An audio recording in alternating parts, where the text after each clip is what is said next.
Muito boa noite, seja bem-vindo ao Linha Aberta. Hoje vamos olhar para os dados do licenciamento em Gaza, por isso trazemos connosco aqui os representantes do Instituto Nacional de Estatística. Tenho comigo Arão Balato, que é diretor nacional dos censos e inquéritos, e Alexandre Marup, que é diretor nacional adjunto também de censos e inquéritos. Temos igualmente o Adacino Salema, que é jurista.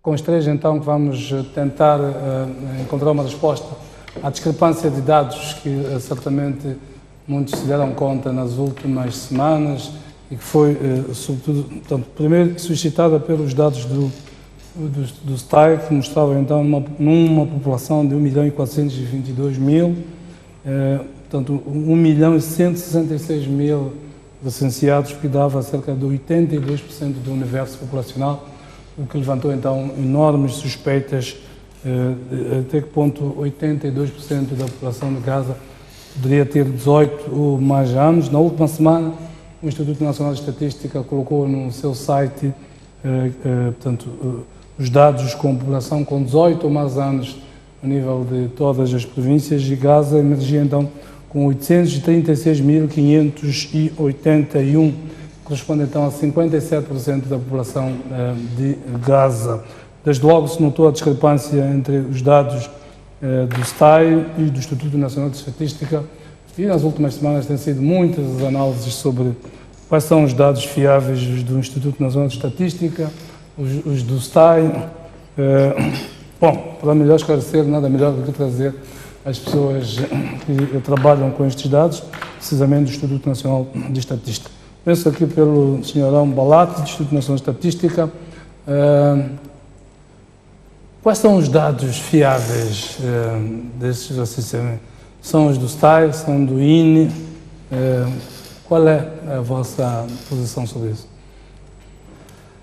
Muito obrigado, e também dizer boa noite a todos os telespectadores que a esta hora da noite sacrificaram o seu sono para escutar algumas coisas, e principalmente aquilo que é o trabalho do INE que tem vindo a ser feito.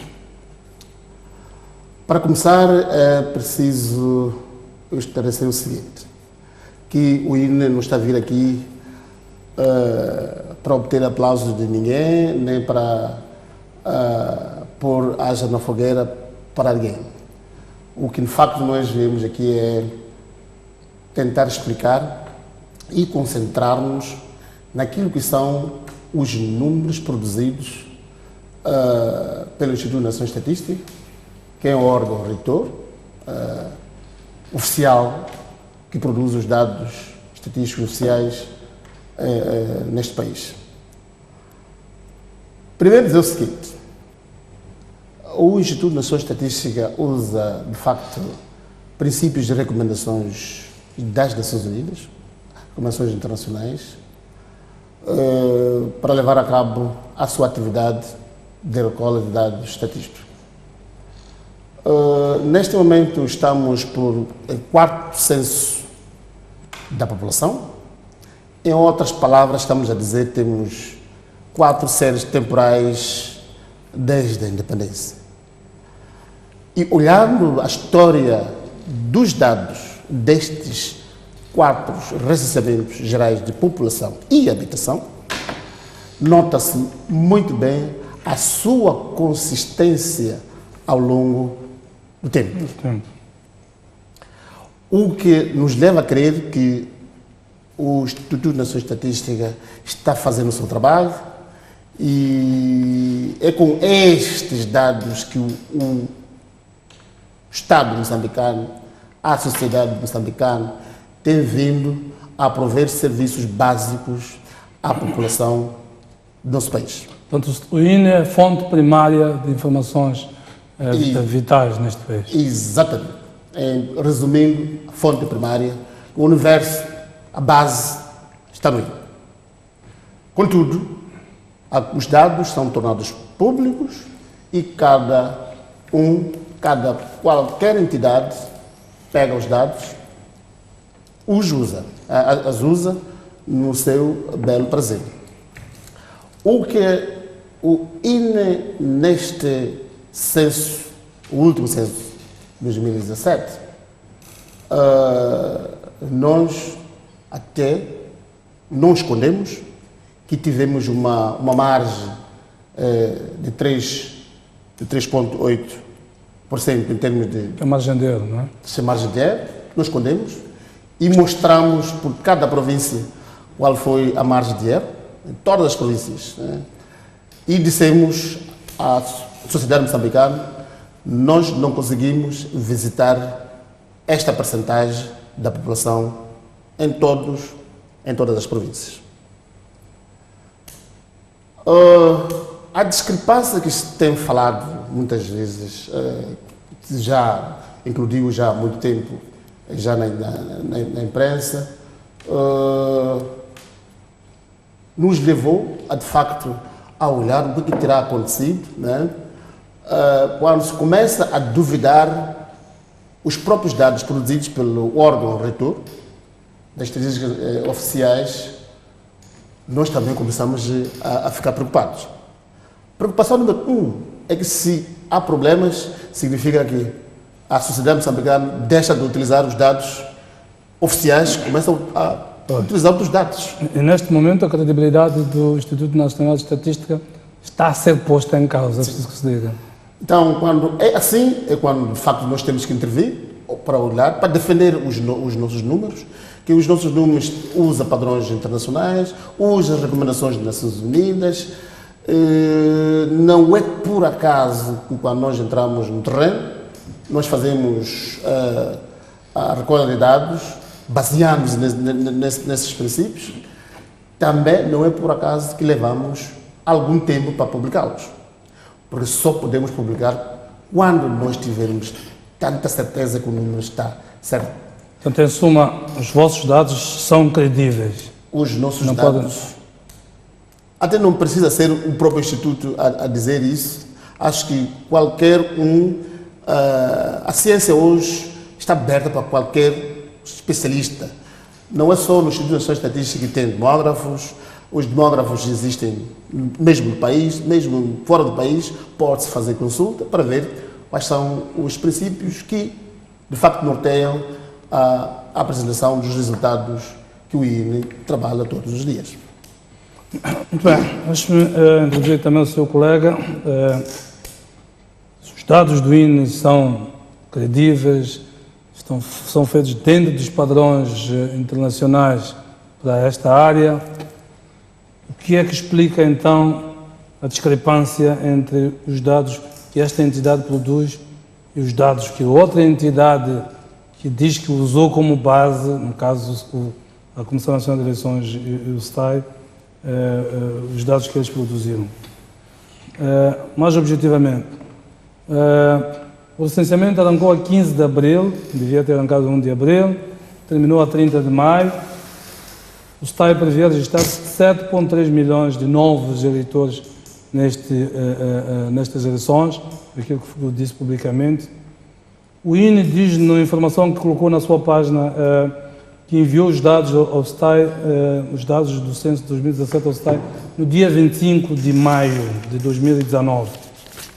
Ou seja, 5 dias mais ou menos do final do licenciamento.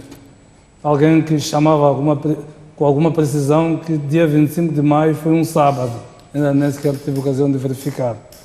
Queria que explicassem bem isto.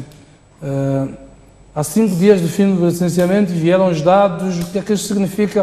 Tecnicamente pode ter uma explicação para nós, no geral, que se enviam os dados a 5 dias do final do licenciamento faz alguma confusão.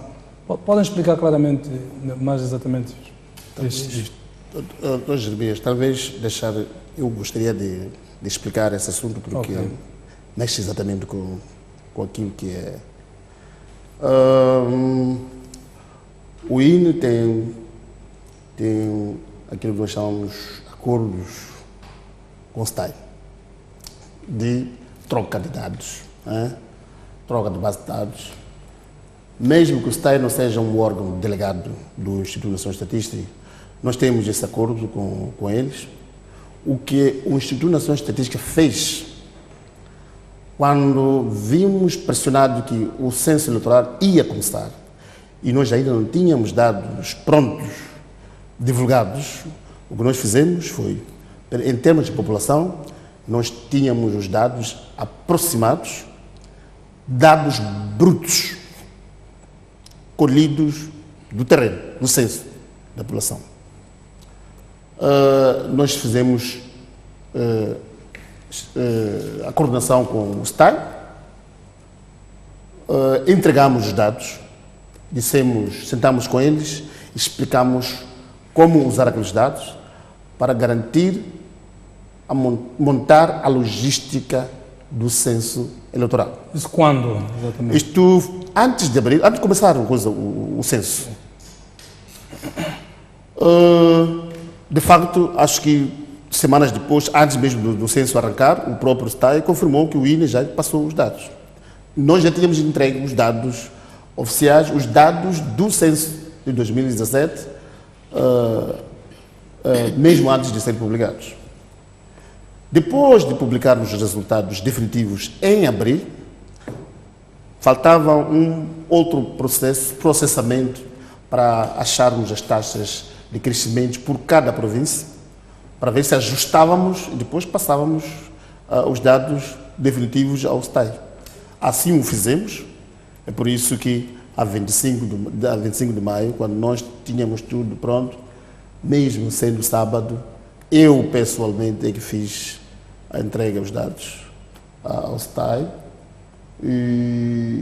Portanto, a previsão inicial de 14 milhões no censo do ano passado e deste já deriva destes dados do STAI, do INE, é isso? Sim, é o seguinte, 14 milhões é aquilo que foi encontrado em 2014. Nós, em algum momento, em 2017. 17, é isso. 2017 para 2019 passaram 2 anos, não é? Quando nós demos os dados em abril, referentes a 2017, nós fizemos um processamento de dados, tendo em conta, as pessoas que declararam que tinham 16 anos de idade em 2017, para 2019, essas pessoas, todo esse efetivo de pessoas passaria a ter 18 anos. Este foi o princípio. Mas ainda faltaria qual seria a taxa de crescimento da própria população. Ainda tínhamos que ajustar esses dados às taxas de omissão. É por isso que quando digo, nós entregamos dados, mas sentamos com o STAI, explicamos que estes dados devem usar desta e daquela maneira. No fim, quando nós tivermos dados definitivos, vamos nos chamar e dissemos, mesmo antes de vocês terminar com o licenciamento, vamos chamar para vocês jogar com aquilo que é a vossa cobertura, para ver se casa. É assim que o fizemos a 25 de maio. No acórdão, vamos daqui a pouco, eu convidei o Salem, que também vamos olhar a perspectiva do acórdão do Conselho Constitucional sobre esta matéria. Mas antes de ir para o Salem, no acórdão do Conselho Constitucional, este órgão solicita à Comissão Nacional de Eleições para exercer o contraditório no âmbito do recurso da RENAMO. E na resposta, a Comissão Nacional de Eleições escreve o seguinte, e vou citar. Citação. Quando o processo se iniciou por força do Decreto Presidencial número 1/2018, de 11 de abril, que fixa a data de eleição de 15 de outubro de 2019, e foi tornado público o calendário eleitoral pela deliberação número 53/CNE/2019, de 10 de julho, não foi apresentado nenhum estudo sobre a matéria que pudesse auxiliar a Comissão Nacional de Eleições na tomada de decisões sobre as estimativas ou previsões a fixar para cada província, distrito ou cidade, e tais estimativas ou previsões a fixar para cada província, distrito ou cidade. Fim de citação. Corresponde isto não corresponde àquilo que está aqui a dizer. Portanto, a ideia é que está aí partiu sem sequer uma base de dados relativamente àquilo que era o universo eleitoral. Bom, eu não posso responder. Isto está no acordo, não? Sim, está no acordo, mas acho que o INE não pode responder o que vem de facto aí no acordo, porque o INE só pode responder aquilo que fez. Nós estamos a dizer que antes do início do censo eleitoral, o INE procedeu à entrega dos dados para que o STAI montasse a sua logística. Faltando 5 dias, o INE voltou a entregar já os dados definitivos. Os dados definitivos. Relativamente a 2018, no censo, no licenciamento feito pelo STAI, pela CNS STAI, para as eleições autárquicas, qual foi a fonte dos dados? Uma vez que não tinha terminado ainda o processamento dos dados do licenciamento. A fonte dos dados foi... Nós temos as projeções de população. Porque mesmo nas eleições autárquicas, durante o censo eleitoral, houve murmúrio. Trocamos as bases de dados com o STAI para verificarmos se o barulho que estava acontecendo na imprensa fazia sentido ou não. O que nós encontramos é que os dados do STAI para as autarquias estavam corretíssimos, em termos globais. Todos os dados recolhidos pelo STAI, por nós, fazendo comparação com o que nós tínhamos, estava tudo correto, não tinha nenhum problema. Não é? O que estava a acontecer foi a alteração na lei eleitoral, na altura, porque dizia-se que distritos com autarquia devia-se fazer o recenseamento. O recenseamento para a autarquia não se cingiu apenas no perímetro autárquico. Abrangeu todo o distrito com autarquias. Então, os dados do STAI estão corretíssimos, não tinha nenhum problema. Em termos globais, estão corretos. Muito bem. O Sr. Sandro também... com esses pressupostos todos, o que é que então explica que tenham sido... Se os dados do INE estão certíssimos, são 57% de cidadãos na presença de casa que têm capacidade eleitoral, ativa e passiva. Por que é que aparecem 82% nos dados do STAI? Obrigado. Boa noite, telespectadores. Respondendo a essa questão, eu voltarei a repisar o que o meu diretor disse, que nós não teríamos aqui uma propriedade suficiente de esclarecermos ou explicarmos a discrepância entre os dados do INE e os dados de uma segunda ou terceira instituição. Porque estaríamos aqui a questionar a questão também metodológica de como que esses dados são produzidos, como que esses dados são trabalhados. Tem-se colocado... Mas como especialistas em números, quando olham para estes números, o que é que vos dizem? Se eu sou pedreiro, chego e vejo uma casa feita de uma maneira ou de outra maneira, eu tenho opinião. Olha, esta casa é espetacular. Ou esta casa está mal feita, qualquer coisa de errado aqui. É um pouco esta opinião dos especialistas que estou-vos a pedir. O que é que vos dizem estes números? Face ao trabalho vosso de números histórico que foi aqui mencionado, de 4 censos ao longo deste processo. O que nós temos feito é que os nossos números são estatísticas oficiais, com toda a metodologia de recolha desses dados, toda descrita, e essa metodologia consta nos metadados, e nós temos toda a propriedade de explicarmos como é que nós produzimos os nossos dados. Agora, o INE está aí, vai para o terreno, entra casa em casa, recolhe os dados.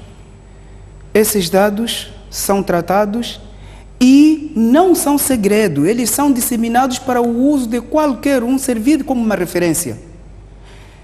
E sendo assim, eu daria até colocaria uma questão em que muitos dizem, mas o INE não fez um trabalho tão limpo, é bem possível que tenha omitido e talvez os outros fizeram um trabalho melhor. Nós não estamos e não queremos, aqui não pretendemos analisar, questionar o trabalho dos outros, nem subestimar, pelo contrário, mas queremos dizer que nós realizamos o censo de 2017, de 1 a 15 de agosto. O próprio recenseamento geral da população e habitação. De 16 a 30 de setembro, nós realizamos um outro censo que é de cobertura, que é para avaliarmos o nível de omissão e determinamos as taxas de omissão. E com base nessas taxas até provinciais de omissão, essas taxas foram aplicadas naqueles dados da população que foi recenseada, para dizer o quê?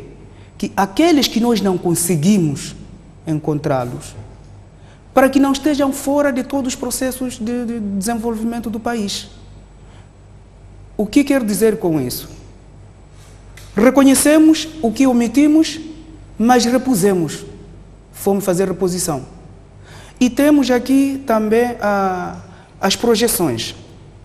O STAI é uma instituição que tem trabalhado com os nossos números, trabalha em coordenação com o INE e tem à disposição o INE em termos de dados, tudo mais. E quando o STAI precisou, nós sempre disponibilizamos, fora de que essa informação nunca foi uma informação secreta, ela sempre esteve à disposição do Mas não respondeu a minha pergunta. Quando olha para esses números do STAI, o que é que lhe dizem como especialista? É difícil. Não, o problema não é... Né? Esses números não vos podem deixar indiferentes como especialista. Sim, o problema não é a diferença. Uma coisa, o Instituto de Estatística trata a parte demográfica. Olha os números que o INE produz da população, são estatísticas demográficas. Nesse caso, os censos são estatísticas demográficas. Mas há uma coisa que tem que estar claro. Qual é o objetivo do censo? O censo, o objetivo principal é registrar as pessoas num determinado espaço geográfico. O objetivo principal é prover serviços básicos naquele local. Este é o objetivo do Isto já está claro. Sim, sim. Deixe-me só, porque eu estou a colocar isto em função de todo o debate que está a haver. Se eu entro numa sala, sou professor, tenho 20 alunos, se eu encontro 30 alunos, 40 alunos, eu não vou ficar indiferente e continuar a dar aulas como se nada estivesse a acontecer. Não sei se estão a perceber. Estamos a perceber. É isto que eu vos estou a perguntar. Estes números, o que é que vos dizem? Porque vamos ter eleições agora, daqui a pouco, com um número registrado de pessoas que a instituição que é a vossa não está a reconhecer estes números. Mas a instituição eleitoral, ela finca o pé que esses números existem. Não, eu retifico uma coisa, Jeremias. Não é o que o Instituto Nacional de Estatística não esteja a reconhecer o trabalho do STAI. Não é isso a nossa posição. A nossa posição é a seguinte: o que pode ter acontecido é que o STAI deve estar a usar outros métodos que nós não estejamos a utilizar. Isto é uma coisa. Mas os métodos podem aumentar o número de pessoas, porque o vosso método é mais abrangente. Sim. Mais abrangente. Traz, eu estive exaustivamente a olhar e quase é difícil ler tudo aquilo, tanta informação. E pergunto, um ou outro método pode fazer com que as pessoas de 18 anos sejam mais ou menos? Talvez a resposta, se não está nenhum deles aqui, talvez a resposta esteja na lei mesmo eleitoral. Não é? Até estava aí, antes de entrarmos aqui, estava a perguntar ao Salem o que diz a lei eleitoral sobre essa matéria. Por quê? Em termos de procurar a justificação, em termos demográficos, fica complicado de justificar isso de uma forma técnica. Não é? Então, tínhamos que encontrar outra alternativa. O próprio STAI devia explicar Porque nós, tecnicamente... Então, tecnicamente, não é possível explicar os dados do STAI. De uma forma demográfica fica complicado. Fica complicado. Muito bem. Fica complicado. Acho que agora está claro. Salem, eu queria introduzi-lo também aqui na conversa, porque na sequência deste assunto, a RENAM interpôs um recurso ao Conselho Constitucional que o Conselho Constitucional, portanto, não deu provimento a este recurso. O argumento do Conselho Constitucional é que o regime jurídico aplicável aos atos de recenseamento eleitoral e quadro circunstancial de ocorrência de reclamações e recursos, portanto, implica a exposição de cópias esbrigadas, passando desde os STAIs distritais, ou de cidade, de STAI provincial, comissões provinciais de eleições, de STAI central e, finalmente, Comissão Nacional de Eleições para aprovação e publicação em BR. Que em todas essas instâncias é necessário, é obrigatório, portanto, que haja estes recursos sob pena de que, não contestando, portanto, se esgotam nestas fases as possibilidades de contestação. Tal princípio da preclusão ou aquisição progressiva. Queria ouvir a sua opinião sobre este. E o STAI, o Conselho Constitucional, recusou-se a conhecer o mérito da questão, alegando que o pedido trata-se de um pedido de anulabilidade e não de nulidade. O direito tem relevância esses elementos. Queria ouvir a sua opinião sobre este acordo no Conselho Constitucional. Boa noite, obrigado.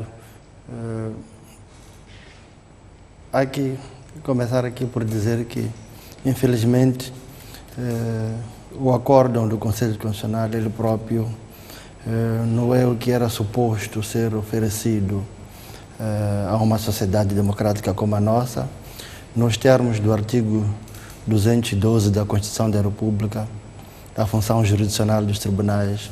O Conselho Constitucional era suposto, para além de decidir sobre o caso, aproveitar-se da ocasião para educar a sociedade sobre como é que o sistema como um todo funciona.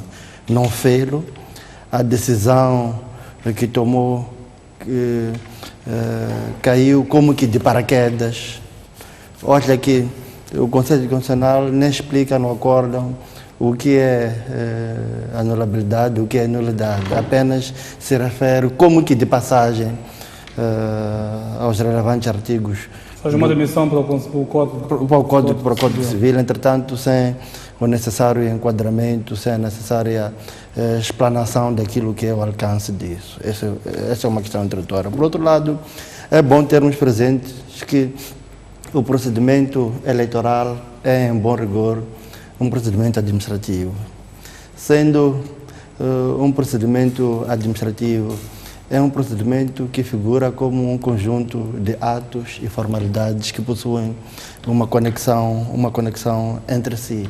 É nesse quadro que o próprio princípio da aquisição sucessiva já nos remete para algo muito sério e central no entendimento disto, que é de que é necessário que todos os atos de uma certa fase ou das fases precedentes decoram respeitando aquilo que é o quadro legal, para que os atos das fases subsequentes sejam tidos como válidos. Sob pena de, se estiverem inquinados, as fases subsequentes também hão de padecer de um vício. Aliás, numa das passagens do próprio acórdão, nomeadamente no último período do primeiro parágrafo da página 13, lê-se o seguinte: é preciso que uma determinada fase prossiga regularmente, sublinho, regularmente, para que a outra fase siga de forma válida. Ou seja, esta é a essência daquilo que é o princípio da aquisição sucessiva dos atos eleitorais, significando que o próprio Conselho Constitucional, em bom rigor, não está a interpretar este princípio como era suposto que o fizesse. Isto significa que não pode o Conselho Constitucional recusar-se a conhecer um pedido com fundamento, por um lado, na não impugnação, considerando na dimensão administrativa o facto de o procedimento eleitoral ser um procedimento administrativo e, como tal, o facto também de o procedimento eleitoral ser parte de um procedimento administrativo eleitoral único. Ou seja, a partir da altura que esse processo está em construção, não é razoável que se recuse o Conselho Constitucional a conhecer o pedido com fundamento na não observância do princípio da impugnação prévia. Ou seja, a dimensão administrativa da impugnação. Essa é uma dimensão. Por outro lado, é muito estranho que o Conselho Constitucional, no mínimo estranho ou até problemático, que o Conselho Constitucional não tenha convocado para a sua análise as leis aprovadas e publicadas recentemente, nomeadamente no dia 31 de maio deste ano. Em particular, a Lei número 2/2019, de 31 de maio. Nos termos desta lei, permita-me, Jeremias, que leia o seu artigo 8º sobre tutela jurisdicional, diz assim... aliás, é melhor não ler, só explanar aquilo que significa para melhor entendimento. Diz esta lei que, diferentemente do que sucedia antes da sua explanação, e em respeito ao princípio da separação de poderes, ou seja, por um lado, o poder executivo, onde se enquadram a CNE e o STAE, em se tratando dos seus atos administrativos e eleitorais, e por outro lado, o poder judicial, onde se enquadra o Conselho Constitucional e os tribunais distritais, e por outro lado, também o poder legislativo, eles devem obedecer aquilo que é o princípio da separação de poderes. Logo, tendo caído a obrigatoriedade da impugnação prévia por força desta nova lei, até porque antes mesmo da própria lei já tínhamos a Constituição da República, nomeadamente o seu artigo 69 e o 70, que se refere ao acesso direto aos tribunais por parte dos cidadãos, sem nenhum condicionalismo. Logo, é problemático que o Conselho Constitucional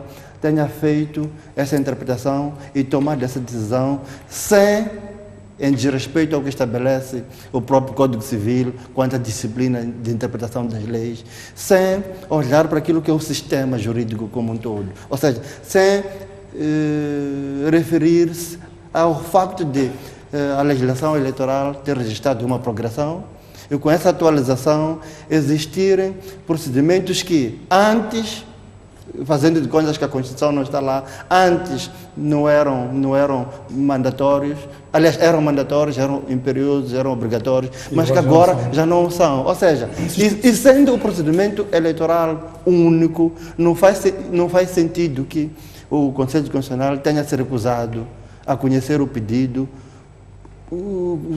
alegadamente porque a Renamo, nas fases anteriores, não exerceu o direito ou à impugnação, ou ao protesto, ou ao contraprotesto. Ou seja, eu acho que se há manipulação estatística, por um lado, foi muito exposta pela sociedade civil, por outro lado, parece que há uma manipulação legal aqui, naquilo que é a conclusão do Conselho Constitucional, até prova em contrário, tendo em conta que o próprio Conselho Constitucional não fundamenta o escopo das suas decisões, apenas as toma, e o mais agravante nisso tudo é que esta decisão é irrecorrível nos termos da própria Constituição. O legislador derogou o princípio da impugnação prévia, que obrigava a que todas as decisões tivessem que ser, quem não concordasse, impugná-las no local onde elas eram decididas. A questão que eu coloco é, que tipo de paralelismo podemos estabelecer entre o princípio da impugnação prévia, é o tal que foi derogado, considerado inconstitucional, e o princípio da aquisição progressiva, o tal que estabelece que é preciso, se os factos têm de se esgotar nas fases em que eles ocorrem. Sim, mas aqui estamos numa situação em que o ato eleitoral como tal é o único. O órgão eleitoral nos termos da Constituição da República é a CNE e mais nada. Os demais são órgãos de apoio. O próprio STAE, as próprias comissões distritais de eleições, a própria Comissão Provincial de Eleição. Uma analogia. O Parlamento moçambicano é o plenário da Assembleia da República, o plenário que é o Parlamento. Mas temos várias comissões. Aquelas comissões são órgãos de apoio. Não se pode, em nenhum momento, por exemplo, dizer que a pessoa indicada pelo Presidente da República para ser presidente do Tribunal Supremo, o caso do Dr. Adelino Muxanga, automaticamente já estava confirmado pelo Parlamento por ter sido ouvido pela primeira comissão. Teve que ser o plenário, que é o Parlamento na essência, e isso só foi hoje, a confirmar o que a primeira comissão já fizera há 3, 4 semanas. Por que busco essa analogia? Para quê? Para que fique claro que o procedimento eleitoral, enquanto ato administrativo, é o único, sendo o único, e tendo a Renamo, abro aqui um parênteses, não li a petição da Renamo, não a conheço, baseio-me naquilo que é o resumo do próprio acordo do Conselho Constitucional, tendo a Renamo dentro do prazo legal, exercido esse recurso ao Conselho Constitucional, era suposto, em bom rigor jurídico, que o Conselho Constitucional conhecesse esse pedido e se detivesse a ele e tomasse o posicionamento que fosse razoável tomar, consoante os factos, sem ter que considerar um princípio que até já não é imperioso, é meramente facultativo, já não é necessário, para usar um termo que o próprio Conselho Constitucional possui e bem consolidado na sua própria jurisprudência. Posso citar 2 casos. Quando foi do recurso ou da petição do próprio provedor de justiça, na qual ele se referia ao facto de o artigo 33 da Lei do Procedimento Administrativo Contencioso, a Lei 7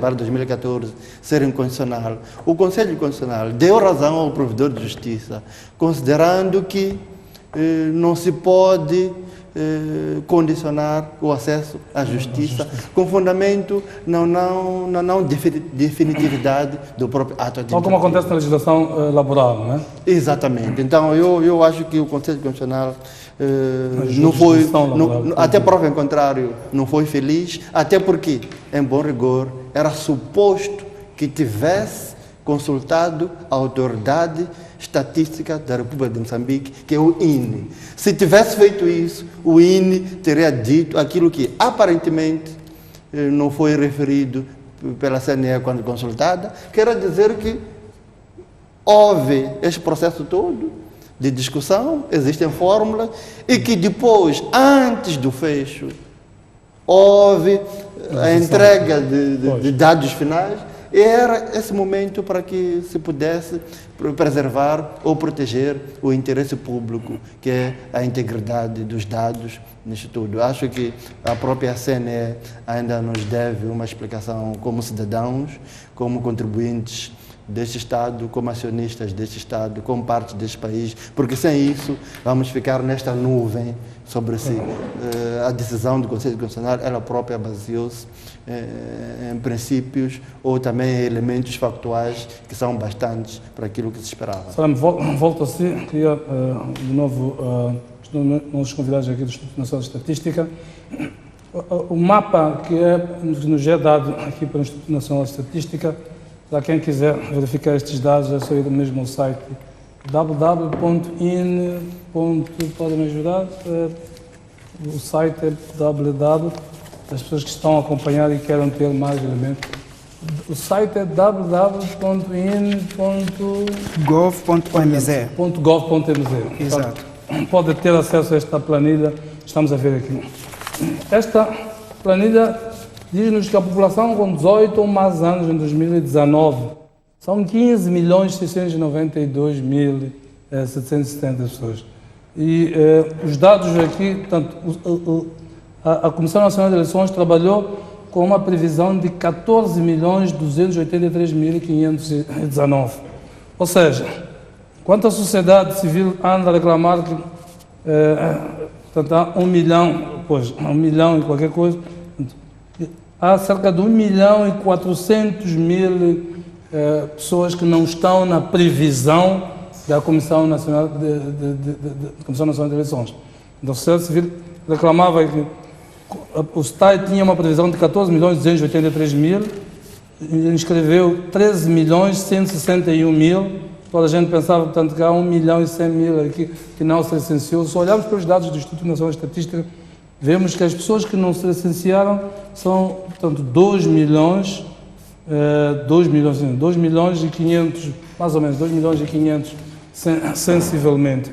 Ou seja, a discrepância não é apenas dos dados de Gaza, é também com os dados globais que são apresentados aqui. Da análise que tiveram a oportunidade de fazer, em quais das províncias foi mais evidente esta discrepância dos números que vocês produziram do STAI? Bom, E qual é o impacto do crescimento, da taxa de crescimento anual? E Gaza, por exemplo, surge com a segunda mais baixa taxa de crescimento do país. como me referi, que houve 2 momentos de entrega dos dados, porque havia necessidade de elaborar mais, fazer mais o processamento dos dados.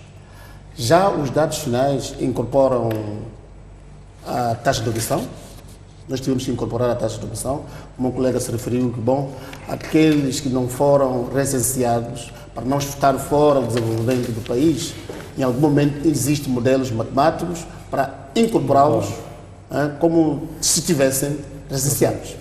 Aliás, podem explicar isso porque hoje eu dava uma vista de olhos nas redes sociais e eu vi alguém dizer esses dados do Instituto Nacional de Estatística não são verdadeiros, não passaram pela minha casa, não passaram pela casa da Joana, da Antônia. Como é que se explica isto tecnicamente?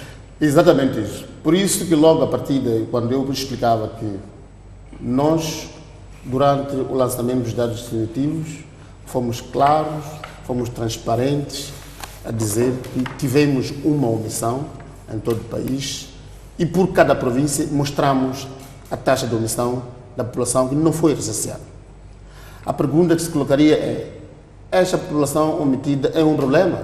Nós dissemos não, porque esta população, existem modelos matemáticos para que esta população seja enquadrada, ajustar a população recenseada. O que nós temos, por um lado, é a população recenseada, dados brutos, e por outro lado, é a população que tem que ser ajustada usando essa taxa de omissão. E também, estando já 2 anos passados do censo, há uma necessidade de começar a fazer uma previsão de quando a população vai crescendo anualmente. É por isso que nós temos aí nesse quadro as taxas de crescimento anual. Então, as taxas em termos de crescimento, as estimativas para frente, pode sim, porque são projeções também, né? Pode sim ter algum erro, mas são mínimos, né? Os erros são a questão mínimos. era, os dados partilhados a 25 de maio com o STAI são estes, Exatamente. com os 15 milhões 692 mil 770 cidadãos com 18 ou mais anos. É isso? Exatamente. Sim. No dia 25. 25. Sim. Pois, o STAI continua, apesar disso, a trabalhar com o universo de 13 milhões 160 Mas como- com o universo de 14 milhões, perdão. Sim, como disse, mas também tem que referir. Talvez o próprio Estado podia explicar melhor, e o Dr. Salema ainda se referiu muito bem que esses são atos, são registros administrativos, não é? E nós estamos a trabalhar mais com a ciência demográfica. E chegar no fim, dizer que os dados têm que ser equiparados, quer dizer, foi complicado. Podemos compará-los, mas ter o mesmo número no fim, nós não podemos dizer a mesma coisa. Aliás, Pois, faria mais sentido os dados do INE serem mais do que do STAI. O escandaloso, na verdade, é por ser o inverso. Porque se fosse o inverso, se fossem, portanto, os dados do INE, um número maior não faria nenhuma diferença, na verdade. Mas é assim, vou dar um exemplo. Nós entramos para o censo 2017 com as projeções a indicar que em 2017 teríamos 27,1 milhões de habitantes. Mas com isso não quero dizer quando a gente alcança aquele ano ou aquele valor de 27 milhões paramos de recensear. Nós continuamos a recensear, é por isso que os dados definitivos divulgados são 27,9. Um dado, hoje vi vários posts no Facebook e vi ainda no âmbito de pessoas que põem em causa os dados do Instituto Nacional de Estatística, um deles escrevia, pelo censo do INE de 2017, a Matola já teve 1.616.267 habitantes. 2 anos depois, o INE matou dos seus files 584.070 habitantes. E a Matola tem, neste momento, 1.032.197 seres vivos. E punha, assim, com alguma ironia, eis o grau de fiabilidade do INEANA. Pois, isso é outra componente. Queria que o vosso comentário relativamente a estes dados da Matola. Não sei se já tiveram ocasião de... Sim. Eu vi estes dados da Matola, por acaso. O que aconteceu, também não tivemos vergonha de os referir, né? Durante o censo da população, com aquela pressão, o censo são 15 dias. E esses dados saem logo depois dos 15 dias. Ainda não retiramos as duplicações, não se retirou aquilo que são alguns erros de aritmética do terreno, né? Mas porque a população ou a sociedade precisa de saber quantas pessoas são para arrancar com a planificação e tudo mais. Nós fornecemos e nós chamamos dados preliminares, são resultados preliminares. E nós chamamos de atenção. O uso destes vai até onde os dados definitivos forem divulgados. Nós escondemos isso porque os procedimentos técnicos, os procedimentos estatísticos dizem que tem que fazer isso, não é? E nós seguimos isto. Ou o errado seria chegado com os resultados definitivos e cozinhar que aqueles dados preliminares são verdadeiros. Tentar martelar, portanto... Sim, martelar, sim. Nós não fizemos isso. Sempre não eram, aqueles eram preliminares. A partir de hoje, os dados preliminares cessam e começamos com os dados definitivos do censo. Nós dissemos. Portanto, não há... Está explicado o assunto da Matola. Jeremias, duas coisas. Gostaria de aproveitar este meio para expressar a minha confiança nas instituições do nosso país. Quanto à CNE, nos termos da lei, há espaço ainda para eventuais falhas serem alinhavadas. A lei do recenseamento... Até um mês antes os dados podem ser descidos. Exatamente. A lei do recenseamento eleitoral... Mas o problema é quais dados? A questão é essa.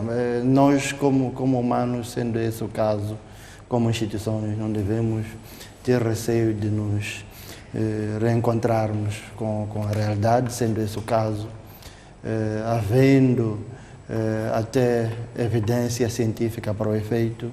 Temos até 30 dias, de acordo com a lei, para que os dados possam ser corrigidos. Esse é um ponto. Por outro lado, o próprio Conselho Constitucional, enquanto Tribunal Constitucional.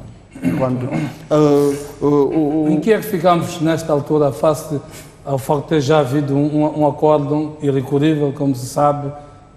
Em que é que ficamos a essas eleições com estes dados? Que tipo de alternativas do ponto de vista jurídico, legal, há para corrigir estes dados? Eu acho que há espaço para que a verdade material possa ser encontrada. Conforme disse o próprio Conselho Constitucional, não se tratou naquela altura, sublinho, naquela altura, quando decidiu, de um caso de nulidade, mas sim de um caso de anulabilidade. Entretanto, agora emergiu que, afinal, se trata de um caso de nulidade e não de anulabilidade. Termos em que pode fazer-se a arguição a qualquer momento. E nos termos do artigo 286 do Código Civil... Então está evidente o vício neste caso. Exatamente. Nos termos do artigo 286 do Código Civil, que foi citado pelo Conselho Constitucional no seu acórdão, temos o seguinte: a nulidade é invocável a todo o tempo por qualquer interessado, e sublinho, e pode ser declarada oficiosamente pelo Tribunal. Logo, o próprio Conselho Constitucional Nacional, enquanto Tribunal Eleitoral, pode oficiosamente analisar os dados da Autoridade de Estatística, do órgão reitor das estatísticas no país, que é o INE, e, por outro lado, confrontá-los com aqueles dados Portanto, carece da CNE. de uma denúncia. E a partir dali, nem carece de denúncia.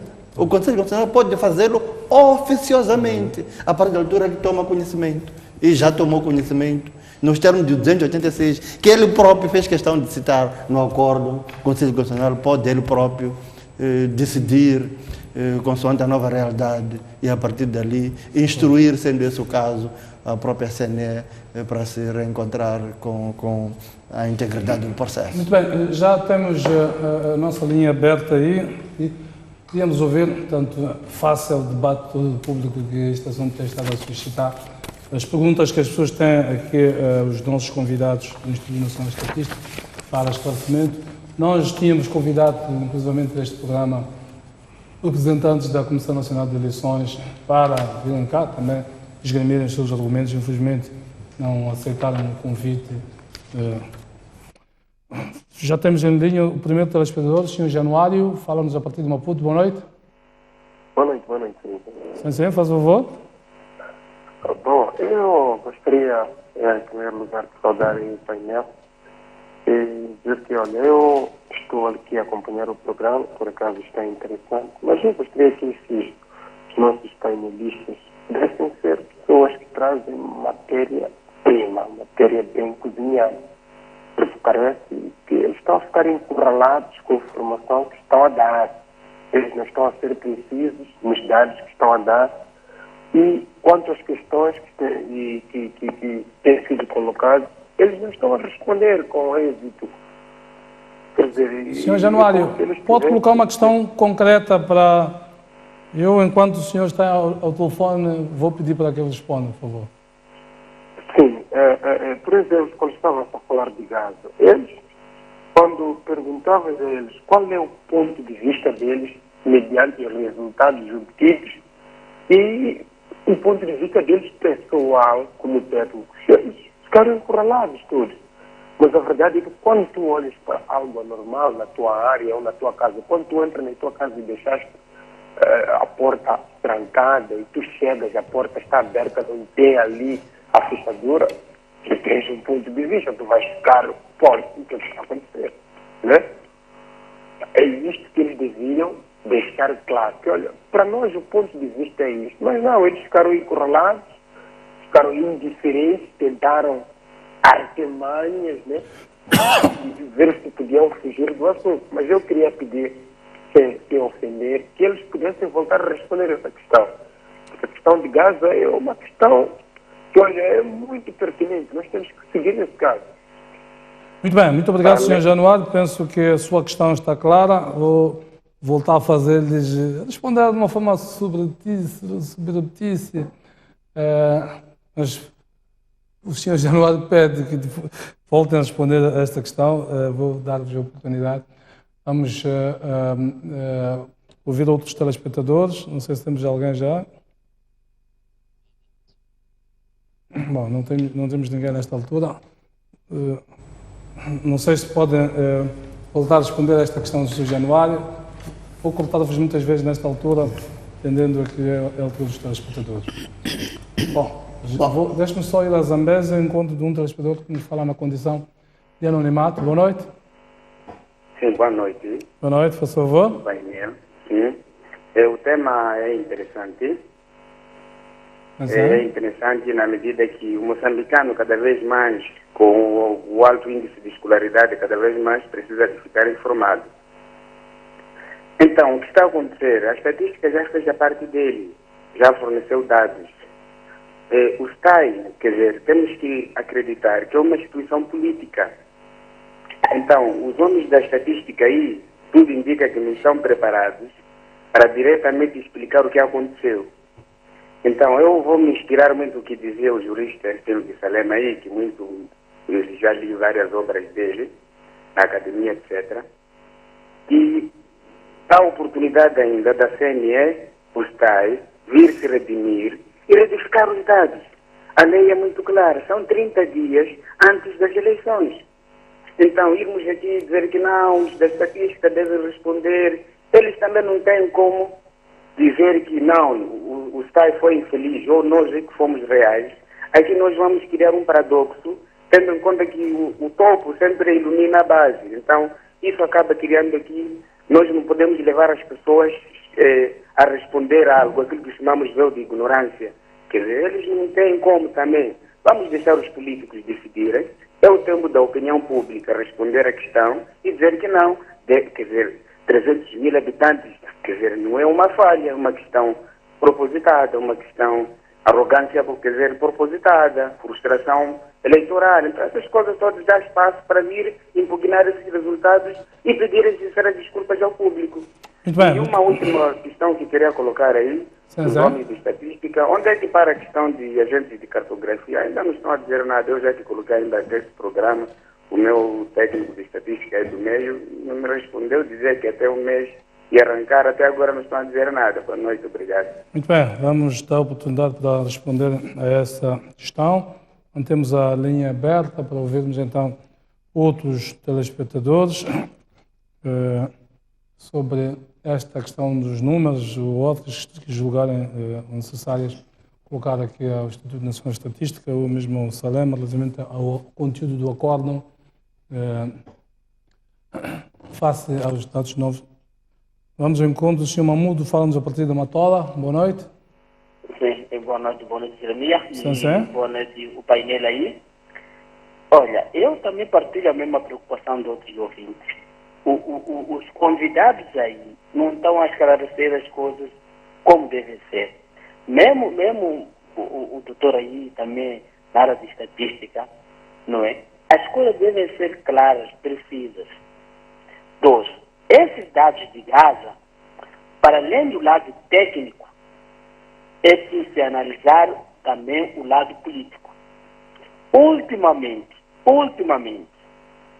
Gaza, bom, entre aspas, pela versão da Frelimo, ultimamente tem perdido aos poucos essa catalogação.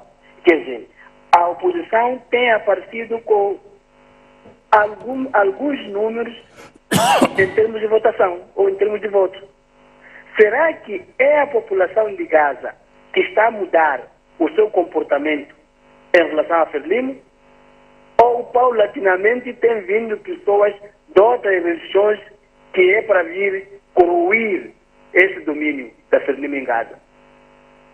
É preciso também analisar esse facto. São pessoas de Gaza ou a oposição, na tentativa de reduzir a hegemonia do partido Frelimo em Gaza, foram mobilizando pessoas para Gaza e descuidaram desse lado de mandatos. E agora foram ver que, afinal de contas, o tiro saiu pela culatra e acabaram inflacionando os mandatos em Gaza. E eu digo isso, tivemos essa situação da Matola, que a Jeremias muito bem colocou, mas o doutor não conseguiu explicar, por causa desses números. Também há esses movimentos cíclicos que não se percebem, não é? Onde é que as pessoas aparecem? Na Matola também foi exatamente a mesma coisa. Se sair agora, eu não estou contra as movimentações, o moçambicano é livre de fixar residência, viver onde quiser. Mas se fazer um trabalho jornalístico na Matola, naquelas zonas da orla marítima, vai-se apanhar lá 4, 5, 7 pessoas na mesma casa de províncias diferentes. E você não sabe como é que as pessoas foram se encontrar ali. Onde é que se encontraram para irem viver? Faça agora uma investigação jornalística na zona da Cimento, das Salinas, de Macupene, atrás do Banco de Moçambique, vai se apanhar essa situação. Muito E bem. eu fico um pouco com dificuldade de perceber como é que as pessoas, mesmo que você viva mal na Zambésia, na Nampula, para deixar de viver nessas zonas de origem, para viver naquelas situações ali de precariedade, é um pouco complicado. Então, a questão de Gaza, para além do aspecto técnico, temos que analisar o aspecto político. Muito bem, Era muito isso que eu obrigado. queria Hoje queríamos privilegiar a análise do aspecto técnico, uma vez que temos tido muita política aqui. E a técnica que explica a política no caso vertente. É aí que trouxemos técnicos das nossas instituições para nos ajudar então a explicarem estes dados que portanto, são dados políticos que têm influência portanto, na distribuição de mandatos, portanto, na configuração de todo o poder político nacional. Vamos já a Gaza, que é o centro do debate por estas alturas, falar com um telespectador que nos liga na condição do anonimato. Boa noite. Certo, boa noite. Boa noite, por favor. Sim, eu falo exatamente da província de Gaza e é mais para lamentar o que está a acontecer aqui na nossa província. É uma província que cada dia que passa está a conhecer o empobrecimento por causa da questão política. Portanto, é uma questão que eu pessoalmente gostaria de pedir encarecidamente aos órgãos competentes para poder resolver esses problemas para o bem da província de Gaza. Esta província é rica, mas é empobrecida por causa política. Portanto, não se justifica que 85% da população tenha idade para votar. Por favor, a Comissão Nacional de Eleições e outras instituições competentes safarem a Gaza ou a província de Gaza dessa pobreza que querem semear nos próximos 5 anos.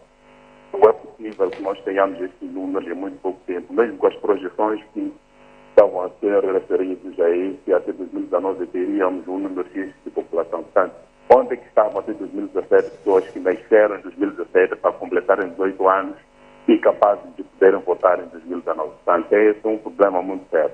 A gracia é que aqueles estão a recorrer para levar esse problema já até algumas consequências, para que a província de Gaza fique a ser servido mesmo por boa condição econômica, social e política, não só essas brincadeiras que estão a ser acontecer. Era essa a minha contribuição. Muito obrigado pela sua participação. Temos então a linha aberta para ouvirmos outras opiniões. Um telespectador mandou-me aqui uma mensagem por e-mail, pergunta aos técnicos do INE se os números atualizados mexem alguma coisa com os dados da saúde e educação. Os vou-vos dar a oportunidade de responder a esta questão. Vamos ao encontro do Sr. Romão, que nos fala a partir da Matola. Boa noite. Boa noite. Boa noite, por favor. Pronto. Primeiro quero parabenizar a STV por trazer estes debates ao público, parabenizar em particular ao grande Ercílio Salema, que tende a trazer a verdade sempre que está nestes programas televisivos. Quero discordar em primeiro lugar com um dos telespectadores de nome Mahmoud, que disse nas zona das Salinas, quarteirão 42, etc., tem chegado pessoas ou enchentes. Esse é um discurso da Frelimo. Quero deixar claro, eu sou vogal da Comissão da Cidade da Matola, Romão Rego, que nesses sítios onde esse telespectador frisou, os vogais da Frelimo fizeram um estudo em paralelo, onde quando chegavam lá até perguntavam o sotaque dos indivíduos residentes nessas zonas. Estou falando do quarteirão 42, Língamo, todas as zonas da Matola A. Tem pessoas típicas, sim, nessas zonas, provenientes da província da Zambésia. Não precisa fazer nenhum estudo. Este é um povo que vive em comunidade.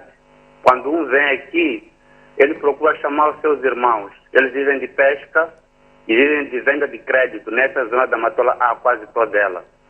No entanto, foram exatamente nessas zonas onde foram colocados brigadistas lentos e irão dificultar as pessoas para poder recensear. Essa zona do quarteirão 42 foram colocados todos os supervisores lentos ao digitar as máquinas, foram colocadas máquinas arcaicas que ficavam tempo e tempo sem poder funcionar. Ou seja, a Frelimo descobriu a sua zona de dificuldades e colocou pessoas lá prontas para poder dificultar ainda mais. Isso foi reportado várias vezes, mas infelizmente você fala e as coisas nunca são levadas à tona.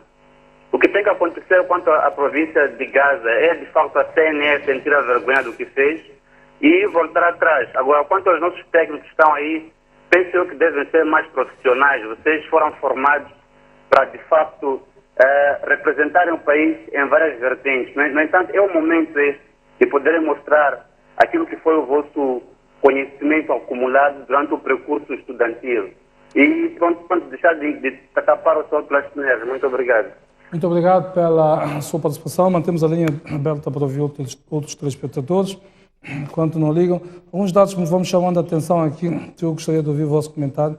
Nampula, o maior círculo eleitoral, tem 3 milhões, portanto, o universo de população com 18 ou mais anos, de acordo com os dados do INE, 3.085.692.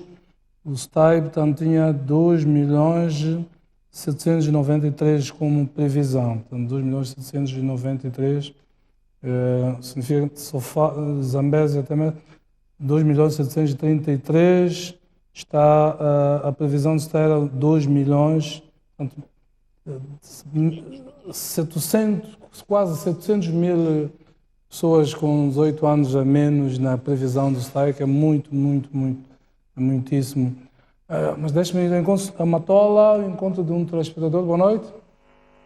Boa noite. São Domingos. Boa noite, Sensei. Boa noite.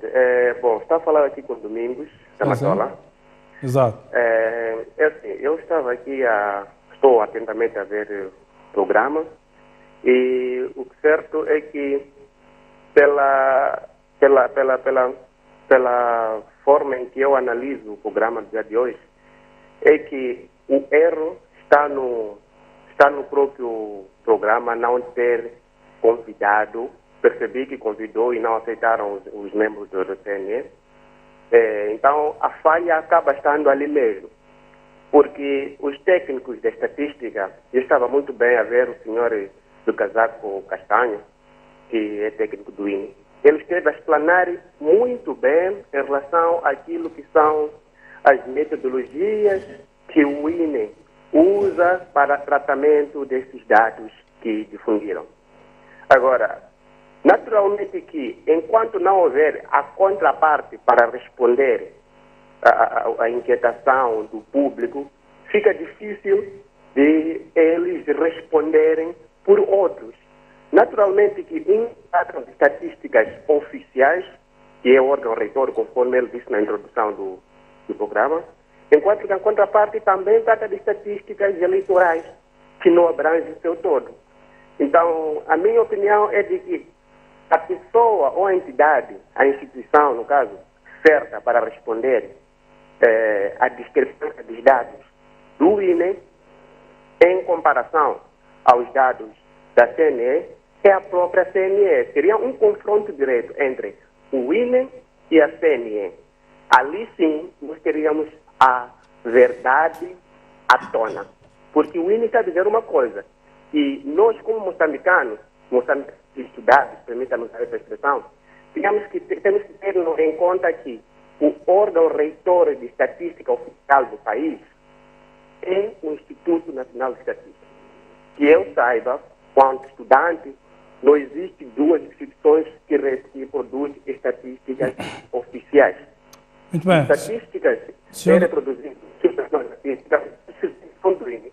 então, o CNE tem vergonha na cara por chamar-se à imprensa e dizer onde é que fabricou os dados. Muito bem, muito obrigado. Muito obrigado, Sr. Domingos. Desculpe eu cortá-lo, mas queremos dar a oportunidade a mais gente, dada a polémica que este assunto levantou. Quanto mais gente levantar questões mais esclarecidas, ficamos todos nós. Prometo que da próxima vez vou arrastar à força os homens do CNE para virem aqui ao programa. Tanta insistência nas últimas 2 semanas tenho estado a fazer para trazê-los para virem explicar estes números. Vou fazer coercivamente, se necessário, com o apoio das autoridades. Muito bem, vamos ao encontro de mais um telespectador que nos fala a partir da Matola, na condição de anonimato. Boa noite. Boa noite, Edenir. Boa noite, por favor. Primeiro, eu quero participar do programa. Para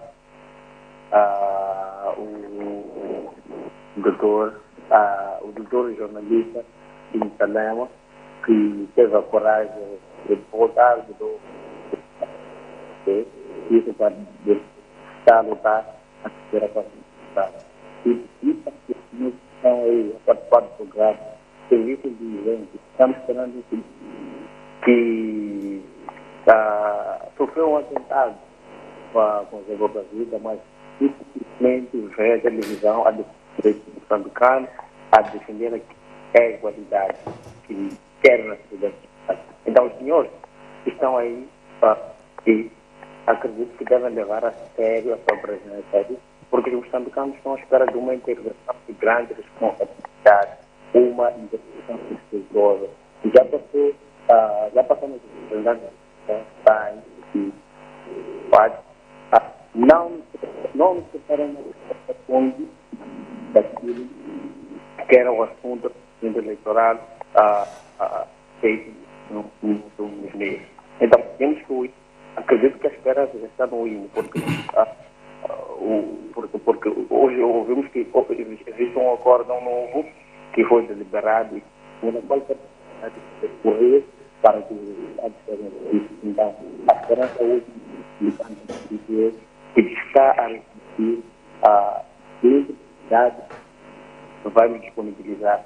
Assim, quando estão televisão, deve dizer aquilo que disseram já num documento, talvez oficioso, que foi lançado. Disseram anteriormente que os dados estavam errados. Que diga na televisão, que diga no respeito ao que está lançando. Muito obrigado. Muito bem, muito obrigado ao nosso telespectador. Na parte final já mesmo não conseguia ouvir nada, mas o essencial ficou ali. Temos a atender mais um telespectador para terminar mesmo. Para terminar o programa, portanto, relativamente a estes aspectos todos que temos estado a ver aqui. Não sei se já temos alguém.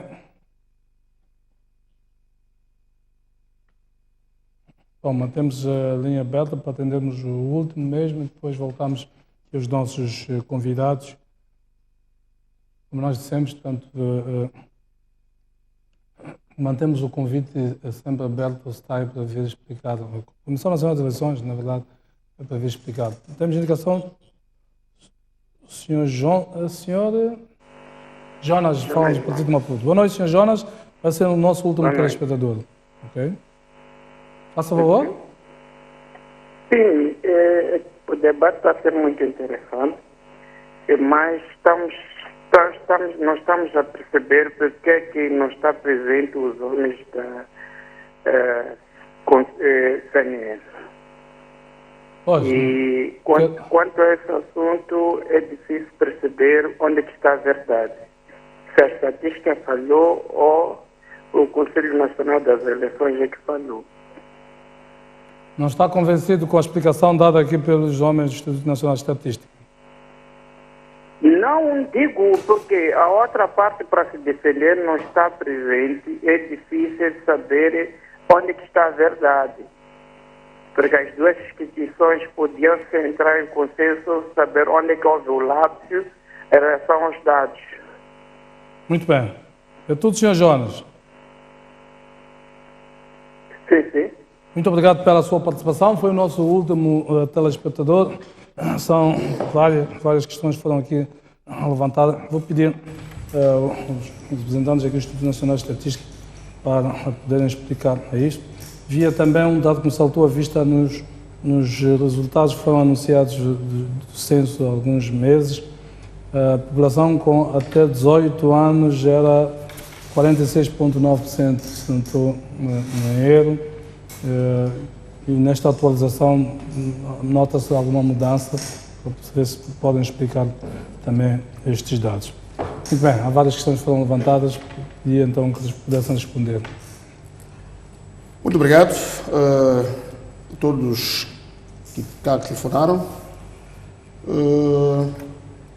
Começar por agradecer ao Sr. Domingos da Latola, que de facto acho que respondeu, disse aquilo que eu vou responder, na verdade, que a nossa dificuldade de falar dos dados dos outros concentra-se nas metodologias que são diferentes, na verdade. Isto que é a grande questão.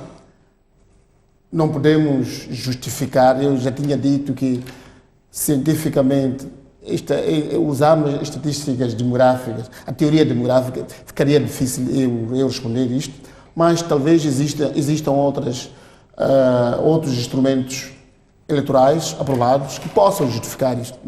Cientificamente, nós, como instituição estatística, fica complicado nós justificarmos isto.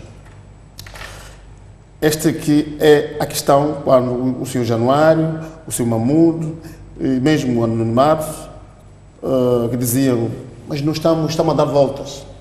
Não é questão de dar voltas. Nós podíamos responder com precisão se nós soubéssemos como, de facto, esses dados da província de Gaza foram obtidos. O que nós dissemos é que nós já temos 4 séries de censos. O primeiro censo andávamos por 980 e tal, que tenho aqui o registro, pessoas em Gaza, em 1980. Nós saímos desse número para 97, encontrarmos 1,1 milhões de habitantes. Em 2007 encontramos 1,2 milhões de habitantes e em 2017 encontramos 1,4. Um nível de crescimento pequenininho, na verdade. É pequenininho, né? Há um estereótipo que todos nós temos de as pessoas de Gaza. Sim, exatamente, existe esta percepção, mas a prática no terreno mostra totalmente o contrário do que está a acontecer em Gaza. Isto é a ideia de que fazem muitos filhos, muitas mulheres, enfim. A estatística não está a confirmar tudo isto. Não. Para dizer, por exemplo, em 97, um exemplo concreto, em 97, em termos de posicionamento em relação a outras províncias, Gaza estava em 7º lugar.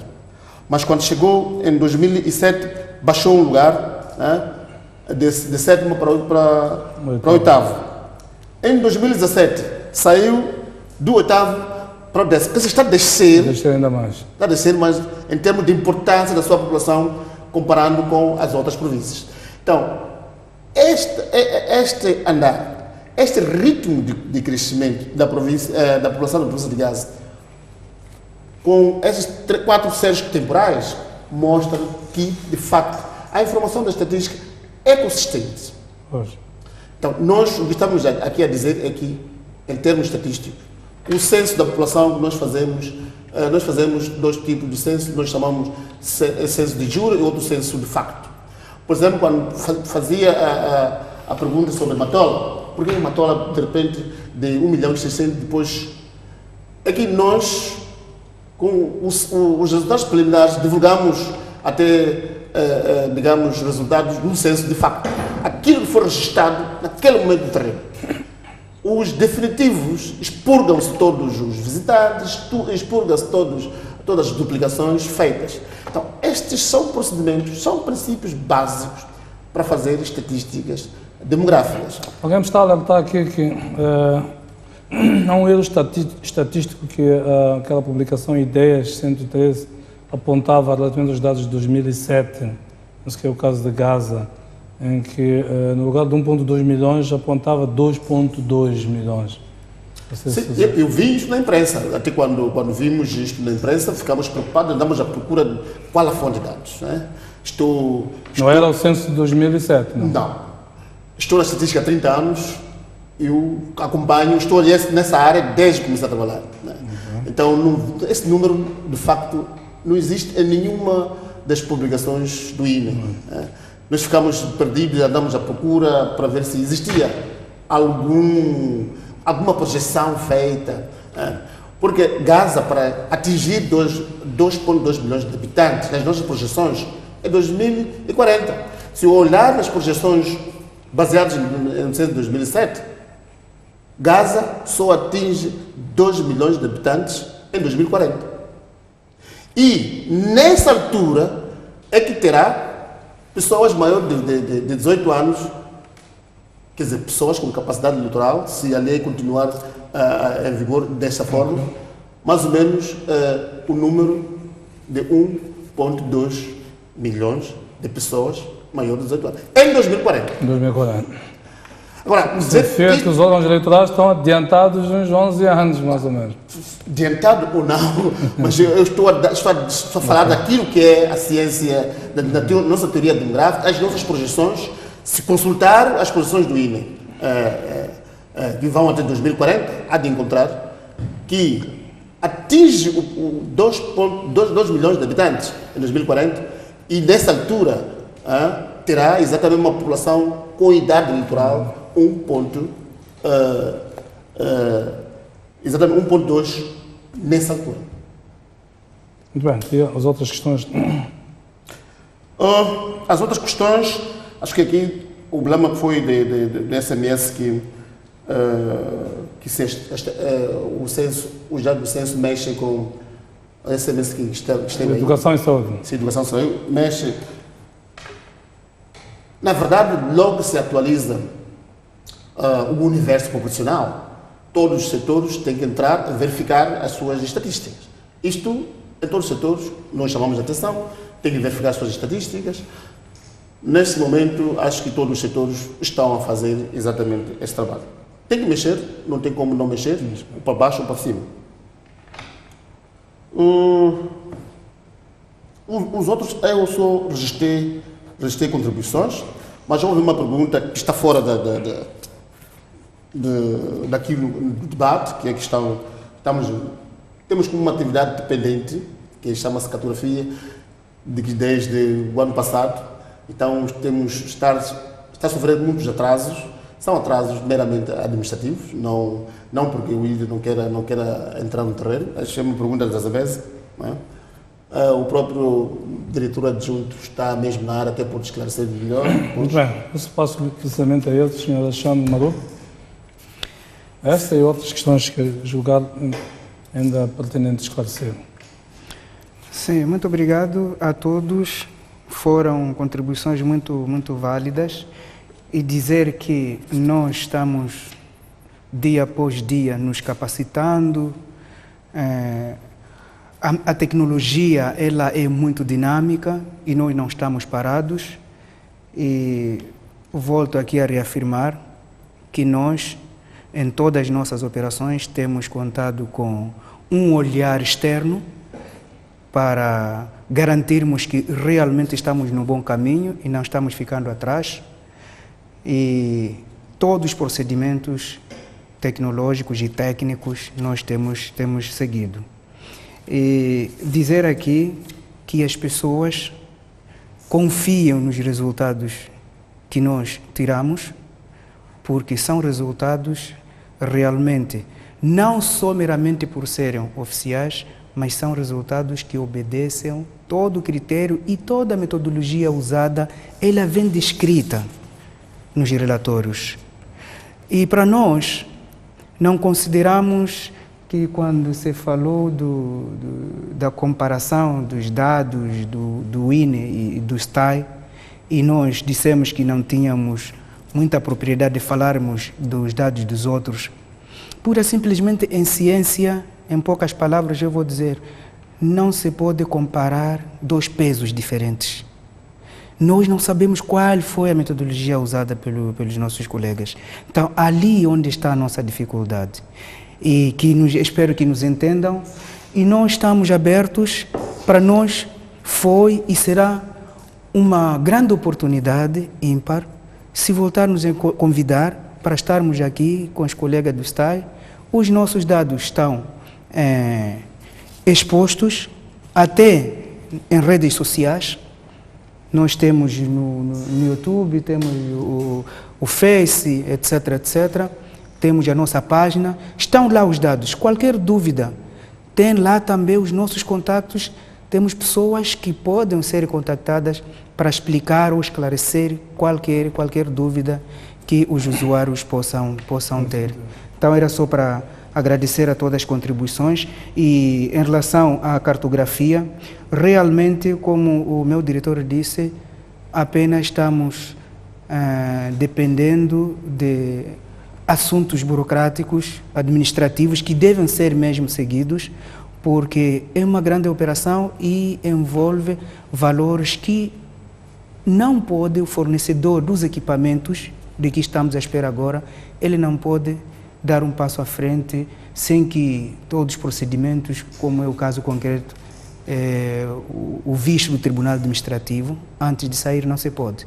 São regras do jogo. Muito bem, Salem, que em função de tudo que nós ouvimos aqui e dos dados que o INE coloca, significa que o universo das populações com capacidade, dos cidadãos com capacidade eleitoral é de 15.692.000, portanto que já mais perto dos 16 milhões e não dos 14 milhões 100 e qualquer coisa como aquilo que nos foi apresentado. E o número de eleitores em cada círculo eleitoral, portanto, com potencial de capacidade eleitoral, com potencial de se inscrever, é muito mais elevado do que os dados nos apresenta. Isto mexe com os mandatos de tudo o que aconteceu em Gaza, enfim. Portanto, face a todo a este conjunto, que passos é que acha que podem ser dados? Se formos a eleições com estes números, que impacto isto tem, a credibilidade do processo? Se também, se o STAI recebeu os dados a 25 de maio, como diz o INE, e persistiu com os dados com que vinha trabalhando os tais do universo de 14 milhões, por que é que, a sua opinião, terá feito? Será também uma estratégia de protagonismo político para mostrar os 80 e tal % de realização? Porque trabalhando com um universo como este do Instituto de Nações Estatísticas, baixavam drasticamente os números. Enfim, queria ouvir a sua opinião sobre isso. Sim, obrigado, Jeremias. Há 3, 4 dias ouvia o Presidente da República, Filipe Jacinto Nunes, algures na província de Niassa, a dirigir-se a agricultores familiares, camponeses. Dizia ele que eles deveriam tirar o máximo benefício dos extensionistas, aquele o chamou de feiticeiros da produção e produtividade agrícola. Acho que há aqui uma grande lição do Presidente da República, a importância da ciência, da valorização do conhecimento para a melhoria da produção. Convoco isto porque acho eu que temos a autoridade estatística reconhecida mundialmente, até as Nações Unidas a reconhecerem a competência técnica do INE, a fiabilidade dos seus dados, que figuram as nossas estatísticas dentre as melhores do mundo, até onde estou informado, não dito isto pelo INE, mas pelas próprias Nações Unidas. Acho que é sério, devemos considerar isto e nos orgulharmos como país. É como quando há um caso de violação sexual, no dia que deixarmos de confiar na medicina legal, para aferir se houve ou não violação sexual, não sei o que vai ser de nós como país. Acho que a CNE, eu confio na CNE, há de vir nos explicar a breve trecho o que terá acontecido, mantenho toda a confiança. O que é certo é que, se confirmar que há um equívoco nos dados, acho que a CNE até deve celebrar o facto de o INE ter feito esse esclarecimento antes das eleições. Imagina, Jeremias, se isto tivesse vindo a terreiro depois da votação, seria naturalmente fonte para conflitos eleitorais que ninguém quer no nosso país. Aliás, não é por acaso que o legislador eleitoral estabeleceu um prazo de até 30 dias antes do pleito para correção de eventuais situações tais. É porque era expectável que num e no outro caso pudesse haver esse tipo de situações. Esse é um ponto. Outro ponto, devemos, como país, ao cabo de 25 anos de realização de eleições, nos questionarmos sobre o que ganhamos pelo facto de muitas submissões aos tribunais caírem, entre aspas, por força de questões preliminares ou de forma, em detrimento de questões substanciais ou materiais. Olhando para aquilo que é a tendência universal do desenvolvimento da ciência jurídica, olhando para a forma como os tribunais eleitorais na África do Sul, na Namíbia, no Malau, aqui perto, lidam com essas situações. Eles próprios, em nenhuma situação, deixam cair, deixam de atender, de conhecer questões materiais por força de questões preliminares. A bem, sobretudo, está escrito, a bem da estabilidade dos países e para se evitar a emergência de conflitos pós-eleitorais por força de situações evitáveis. Aliás, quando um candidato, quando um partido recorre a um tribunal, é uma forma também, entre aspas, de desabafar aquilo que tem dentro de si, e quando o próprio tribunal nem quer ouvi-lo por conta de questões formais, acho que isto é protótipo de um direito até certo ponto antiquado. Nós como país temos que migrar para uma outra situação. Outro ponto, acho que é chegado o momento de muito seriamente refletirmos na profissionalização da CNE, em obediência àquilo que é o próprio postulado constitucional de que a CNE é um órgão independente e imparcial, mas que, entretanto, acha-se neste momento partidarizado. Imaginemos o que seria de nós se tivéssemos como país uma CNE profissionalizada, profissional, constituída, por exemplo, apenas por 5 membros. Digamos, um especialista em estatística, um especialista em informática, um especialista em questões eleitorais, um especialista em gestão eleitoral, bem dito, um especialista em logística no geral e um especialista em ciência política. Acho que essa prática já está a ser seguida. Todos os países da África Austral estão a seguir, menos Moçambique. Exatamente, mas nós continuamos a olhar para os órgãos eleitorais como uma plataforma para a efetivação do princípio de job for the boys. Acho que isto não é desejável. Temos que migrar para um contexto em que as eleições não podem ser vistas como um potencial foco de instabilidade. Mas, para terminar, reiterar a minha confiança na CNE, onde se trabalha pode haver equívocos, sendo o caso disso. Não sendo o caso disso, a própria CNE, tenho fé que há de nos explicar com que fórmulas chegou àqueles dados. Os peritos do INE, que estão aqui no programa, dizem que não sabem, desconhecem, têm autoridade para dizê-lo. Entretanto, a CNE e o STAE gozam da presunção de inocência, mas, entretanto, devem explicar ao público o que está a acontecer, e fazê-lo não é um favor, é uma obrigação, sendo eles servidores públicos. Sendo servidores públicos, são pagos por via de contribuições do público e têm deveres como tal. Esses deveres devem ser materializados. Tenho fé e confio na máquina da STAE e da CNE. Vamos ter isso a breve trecho. Muito obrigado. Muito obrigado. Eu disse que os órgãos eleitorais estão adiantados há 11 anos, não são 11, são 21 anos. Os dados das pessoas licenciadas que eles apresentam como licenciadas, portanto, são aquelas que o INE espera que sejam licenciadas, portanto, que existam em 2040. São 21 anos, não são 11, são muitos anos de adiantado. Muito bem, queria agradecer a vossa presença aqui neste programa, para analisarmos este tema tão candente e, sobretudo, pela vossa disponibilidade para virem esclarecer, pelo menos do ponto de vista do Instituto Nacional de Estatística, como é que chegou aos seus dados. Você que nos acompanhou, nosso muito obrigado. Quanto ao STAE, vamos continuar a insistir para que eles venham cá a explicar. Tenho batido no pé, quer dos diretores do STAE, quer da Comissão Nacional de Eleições, ao longo desses dias todos, para que venham explicar, porque todos nós queremos perceber o que é que aconteceu, e se aconteceu algo de errado, ajudar a corrigir. Muito bem, foi um prazer. Voltamos a encontrar-nos na próxima terça-feira em termos de linha aberta. Boa noite.